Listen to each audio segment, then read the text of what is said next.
Assalamualaikum warahmatullahi wabarakatuh. Halo teman-teman semuanya, kembali dengan saya Naftalina. Di kesempatan kali ini kita akan bahas uh, hukum dasar kimia lanjutan ya. Yang video sebelumnya itu kita udah bahas tentang hukum kekekalan massa, yaitu hukumnya Lavoisier. Sekarang kita masuk ke hukum yang kedua. Ya, nanti teman-teman saya ajak kenalan dengan uh, ilmuwan kedua kimia ya, yaitu Joseph Louis Proust ya, atau dikenal dengan hukum dasar kimianya yaitu hukum perbandingan tetap. Oke, yuk mari kita ajak kenalan dulu ya. Nah, kemarin berarti udah sampai ke hukum kekekalan massa Lavoisier udah ya, bahwa massa sebelum reaksi itu sama dengan massa setelah reaksi, dan syaratnya itu harus dalam sistem tertutup. Oke, kalau dalam sistem terbuka berarti massanya atau beratnya nanti setelah bereaksi dia akan berkurang. Oke, tapi kalau pada keadaan sistem tertutup berarti nanti tidak ada zat yang keluar dan massa sebelum reaksi sama setelah reaksinya itu sama. Oke, kita masuk ke hukum yang kedua yaitu hukumnya Proust atau hukum perbandingan tetap. Itu seperti apa sih bunyinya? Nah, yuk mari kita cari tahu ya. Nah, ini hasil temuan Proust itu menyatakan bahwa perbandingan massa unsur-unsur penyusun suatu senyawa selalu tetap. Perhatikan lagi, perbandingan massa unsur-unsur penyusun suatu senyawa itu selalu tetap nilainya ya. Jadi kalau senyawa kan memang dibentuk dari beberapa unsur. Nah, perbandingan dari unsur-unsur penyusunnya ini selalu sama nilainya, nilai perbandingan ya maksudnya ya. Yuk. Nah, ini akan saya kasih gambaran gimana eksperimennya Proust ya. Jadi beliau ini menggabungkan antara hidrogen dan oksigen sehingga nanti akan membentuk air atau H2O. Oke. Nah, percobaan Proust ini hidrogen dan oksigen itu dimisalkan perbandingannya itu 1:8 ya. Artinya adalah ketika kalian mau membuat yang namanya air, berarti nanti unsur penyusunnya itu perbandingannya harus 1:8. Entah angka berapapun, pokoknya nanti kalau sederhanakan perbandingannya selalu tetap yaitu 1:8. Maknanya gitu ya. Misal contohnya yang ini ya teman-teman ya, yang bawah ini ya.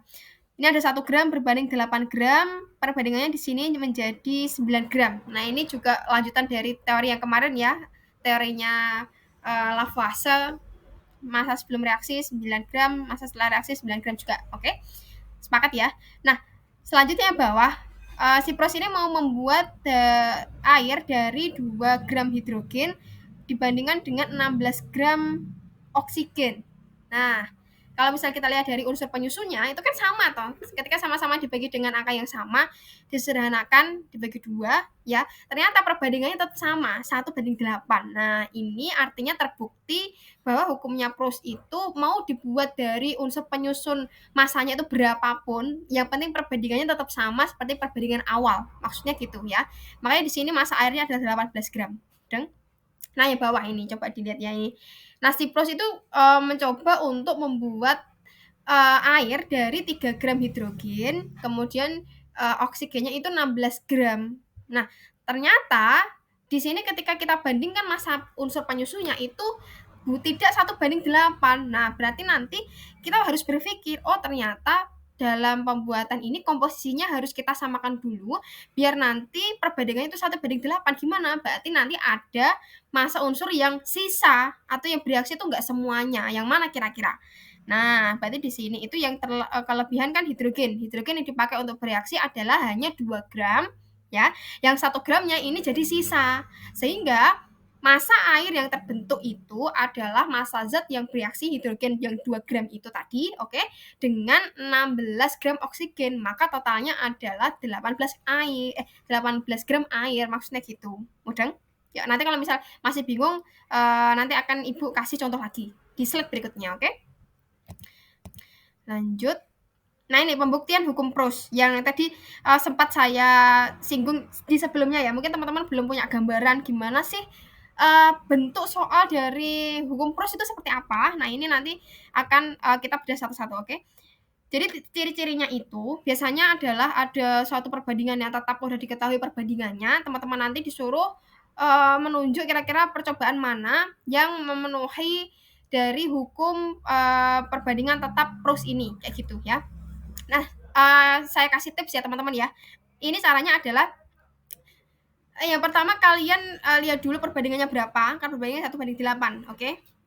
Nah, setelah itu mengikuti dari hukum yang sebelumnya, teman-teman juga harus sinkron. Jadi jumlahkan masa sebelum reaksi sama dengan masa setelah reaksi itu harus sama, ya. Ketika nanti teman-teman itu ketika jumlahkan itu nggak sama, berarti bukan perbandingan atau bukan mengikuti aturan PROS. Keliru berarti. Oke, udah. Misal contohnya di sini, dari percobaan 1 sampai 5, ketika mau membuat yang namanya air, yang benar adalah di situ percobaan nomor 1 ya, 1:8 karena masanya 9, 1 tambah 8 kan 9 ya toh. Nah, coba kalau 2:16, nah ini juga benar 1:8 juga, ya kan? Sama dengan 18, sama perbandingannya juga 1:8. Nah, di soal ini teman-teman coba cari mana percobaan yang memang membuktikan percobaannya PROS, yaitu dengan cara membuat air dari perbandingan hidrogennya 1, kemudian oksigennya 8, 1:8 maksudnya. Ya, mudah kan? Yuk, ketika teman-teman udah paham kayak gini, saya ayem ya. Coba ya, kita lanjutkan untuk contoh yang lain. Nah, ini teman-teman ya. Contoh soal hukum perbandingan tetap atau PROS ini ya. Nah, kalsium dan oksigen ini bereaksi dapat membentuk kalsium oksida dengan perbandingan massa sebagai berikut ya, teman-teman. Ini ada massa masing-masing, jadi ada massa Ca dan O, kemudian akan menghasilkan CaO ya. Nah, di rumus ini, bukan di rumus ya, di tabel ini itu ada 4 ya, ada 4 komposisi masing-masing massa dan hasil reaksinya itu massanya CaO-nya berapa ya. Pertanyaannya adalah berdasarkan data tersebut, perbandingan massa kalsium dengan oksigen dalam senyawa tersebut adalah ya. Teman-teman di sini disuruh nyari perbandingan yang tepat kira-kira yang mana. Oke.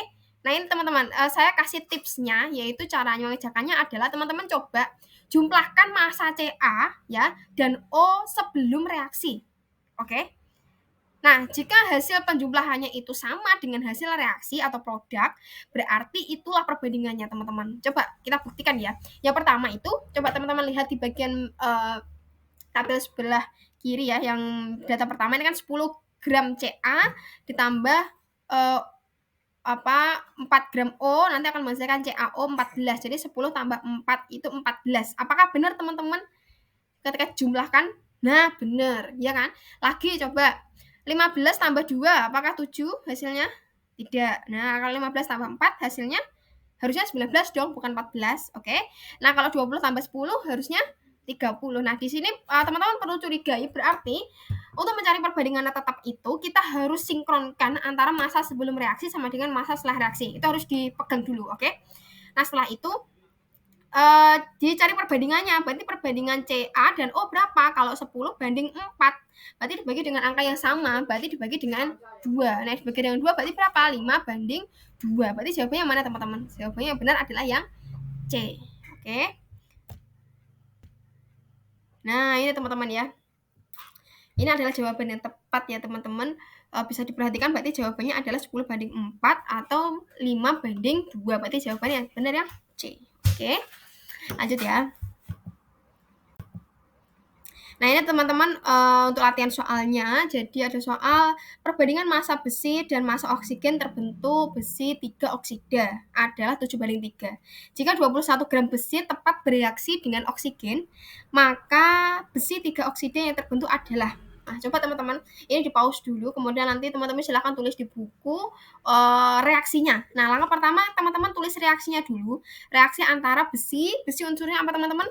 Fe ya. Fe ditambah dengan O2 akan menghasilkan Fe2O3. Kan seperti itu reaksinya ya toh. Nah, teman-teman silahkan kasih perbandingan di bawahnya ya, di bawah unsurnya, unsur penyusunnya tadi kan ada besi dan oksigen, teman-teman tulis 7:3. Oke. Nah, yang diketahui di sini adalah ada massa besi sebanyak 21 gram. Gimana tuh caranya tuh? Berarti nanti teman-teman taruh 21 gram ini di bawahnya perbandingan 7. Oke. Nah, yang ditanyakan itu berapa massa besi 3 oksida yang terbentuk. Nah, ini gimana teman-teman caranya? Nah, karena sudah diketahui perbandingan dari massa penyusunnya, ya, masing-masing unsur penyusunnya itu berarti teman-teman tinggal jumlahkan untuk menentukan perbandingan dari CaO-nya. Berarti 7 tambah 3 kan 10, ya toh? 10 berarti nanti teman-teman pakai rumus yang seperti ini. Nanti saya langsung tunjukkan aja, oke? Yo, nah ini teman-teman ya, langkah mengerjakannya tadi udah saya sebutkan ya, seperti itu. Untuk mencari massa Fe2O3, teman-teman bisa pakai rumus ini. Ini biasanya saya pegang terus. Rumusnya itu sering keluar teman-teman untuk materi stoikiometri. Serius. Ibu nggak mengada-ngada. Serius. Jadi kalau massa Fe2O3 itu, teman-teman carinya adalah sama dengan perbandingan dari Fe2O3 itu ya per perbandingan Fe ya dikali dengan massa Fe, karena yang diketahui di sini massa Fe ya yang diketahui 21 gram, berarti tinggal teman-teman hitung. Berarti perbandingannya nanti kan 10 per 7 kali 21, berarti kan 21 coret sama 7, berarti dapatnya 3, berarti 10 kali 3 berapa? 30 gram. Nah, itu teman-teman. Teman-teman juga sebenarnya bisa langsung mencari kira-kira massa oksigen yang bereaksi berapa. Kan bisa toh pakai perbandingan kayak gitu. Nah, tinggal teman-teman pakai perbandingannya yang mana? Mau yang bandingin yang O dengan Fe atau O dengan Fe2O3, boleh silahkan kayak gitu. Tapi kalau teman-teman mungkin terfikir dengan teori yang sebelumnya, kekekalan massa, teman-teman udah bisa tahu harusnya. Berarti gini, kalau Fe2O3 tadi diketahui 30 gram yang bereaksi, ya, sedangkan massa Fe-nya itu 21, berarti kan O di sini kan jadi massa sebelum reaksi sama dengan massa setelah reaksi. Berarti tinggal dikurangin aja. Berarti 30 dikurangi 21 berapa? Hasilnya adalah 9 gram oksigen. Seperti itu teman-teman ya. Oke, mudah atau dipahami? Gampang, saya percaya kalau bisa. Lanjut ya. Nah, ini ada latihan soal lagi teman-teman ya. Silakan nanti dicoba karena ini bukan pilihan ganda tapi esai atau urean ya. Perbandingan massa karbon terhadap oksigen dalam senyawa karbon dioksida atau CO2 adalah 3:8. Oke. Berapakah massa karbon dioksida yang terbentuk dan sisa pereaksinya jika direaksikan karbon dan oksigen dengan massa sebagai berikut. Jadi ini ada 3 opsi ya. Bukan opsi teman-teman ya, ini memang soalnya. Semisal nanti direaksikan antara 6 gram karbon dan 16 gram oksigen, nanti massa CO2 yang terbentuk berapa dan sisa, apakah ada sisa reaksinya, kira-kira berapa gram juga. Nah, gitu ya. Dan B itu 6 gram karbon dan 8 gram oksigen. C itu 12 gram karbon dan 35 gram oksigen. Nah, silakan teman-teman dicoba dulu ya sebelum masuk ke pembahasan, karena ini untuk menguji teman-teman apakah memang paham atau enggak tentang materi ini. Oke? Kalau sudah dapat isinya, yuk silakan kita lanjut ke slide berikutnya. Nah, cara ini teman-teman ya. Langkah pertama itu sebenarnya sama ya teman-teman, ditulis reaksinya. Kalau misal teman-teman bingung ya, ini tuh karbon tuh apa unsurnya, oksigen itu apa, ya dibiasakan teman-teman untuk membuat reaksi kimia. Karena di semester 1 kemarin juga udah belajar toh tentang persamaan reaksi kimia seperti apa, kemudian kanan dan kiri, penambahan koefisien ketika tidak sama atau tidak setara reaksinya. Nah, kan gitu kan udah mulai terlatih dan familiar dengan unsur-unsur kimia. Ya toh teman-teman. Nah, seperti tadi yang saya jelaskan ya, teman-teman tulis dulu perbandingannya berapa, jadi 3:8, oke. Nah, mula-mula itu teman-teman tulis dulu 6 sama 16 gram.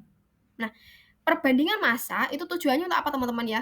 Untuk mengetahui di sini, ingat-ingat teman-teman, ketika belajar tentang stoikiometri nanti ya, ini kita akan pelajari lebih lanjut, itu perhitungan kimia itu ada yang namanya massa mula-mula, kemudian massa bereaksi, dan massa sisa. Nah, yang finalnya itu biasanya adalah di bagian sisanya ya, karena nanti dicari selisihnya. Tapi teman-teman gini biar nggak bingung. Kalau perbandingan massa itu tujuannya untuk mencari yang namanya reaksi pembatas. Artinya adalah reaksi yang habis terlebih dahulu ya. Nah, di sini bisa kita cari dengan cara membandingkan antara massa yang diketahui dengan pembandingnya ya. Misal contohnya itu kan ada mula-mula 6 gram ya toh. Di situ perbandingan massanya adalah dibagi 3. 6 bagi 3 kan 2 ya toh. Kemudian kalau 16 bagi 8 sama dengan 2.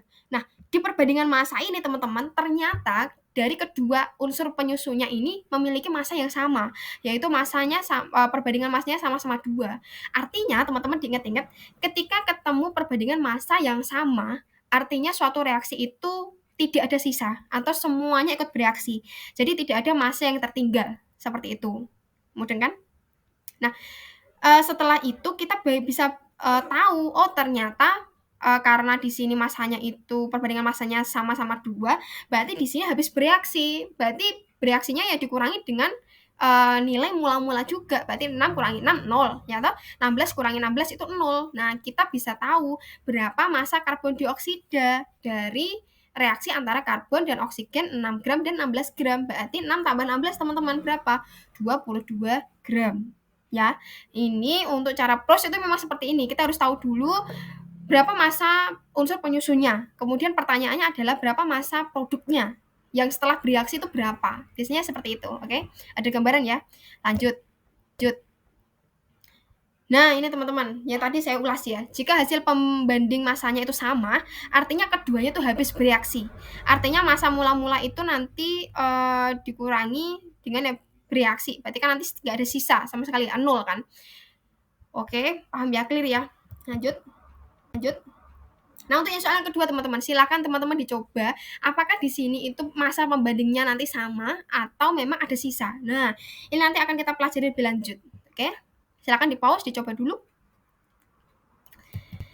Kalau udah teman-teman, yuk mari kita bahas ya.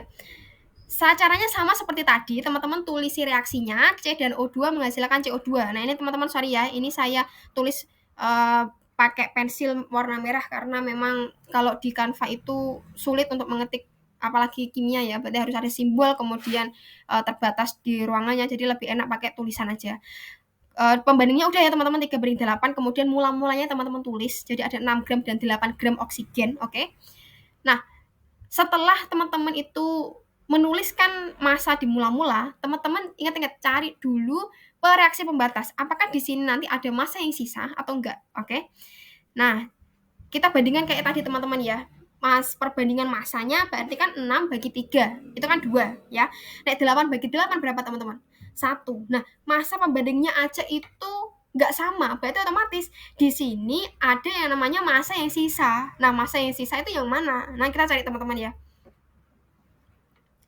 Kalau mau menuliskan massa zat yang bereaksi, teman-teman itu kurangkan dengan massa yang paling kecil atau perbandingan massa yang paling kecil, teman-teman. Tadi antara 6 bagi 3 kan 2. 2 dengan 8 bagi 8 itu 1. 2 sama 1 berarti yang paling kecil yang mana, teman-teman? 8 ya, maksudnya yang perbandingannya 1 ya, berarti 8 gram itu tadi ya. Berarti semuanya harus dikurangi dengan 8. Nah, ini yang bereaksi ini kan 8 gram ya toh. Kemudian yang bereaksi kenapa di sini 3 gram? Nah, ini teman-teman ya. Perlu diperhatikan untuk massa C yang bereaksi teman-teman pakai perbandingan ya. Berarti perbandingannya apa?